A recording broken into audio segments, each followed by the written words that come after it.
আরে আমাকে পকোড়া দাও। আরে সুপান্না, তুই আজকে এত তাড়াতাড়ি দোকান কেন বন্ধ করলি? আরে আজকে আমার একটাও বোতল বিক্রি হয়নি, তো কি করব আমি? আরে তুই চিন্তা করিস না, আজকে দিন তো পুরো থেকে দেখ।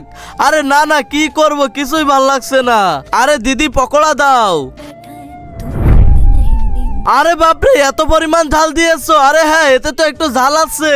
আরে ওইখান থেকে পানি নাও। আরে আমাকে একটা পানির বোতল দাও। ঠিক আছে, দিচ্ছি, এই নাও। আরে দিদি, আমাকে পকোড়া দাও না। আরে দিদি, তোমার পকোড়ায় তো অনেক পরিমাণে ঝাল। আরে কি করব? আরে কিছুই তো বুঝতে পারতেছি না, আজকে ঝাল হয়েছে। ওইখান থেকে পানি নাও। আরে আমাকে পানির বোতল দাও। আচ্ছা ঠিক আছে।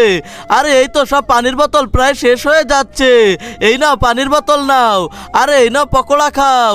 আরে এ কি, অনেক ঝাল লেগেছে। আরে আমাকে পানি দাও। আরে এই তো ওই বেচারির বিক্রি হয়েছে। আরে থ্যাংক ইউ। কি থ্যাংক ইউ? আরে এইগুলো তো শুধু তোর জন্যই হয়েছে।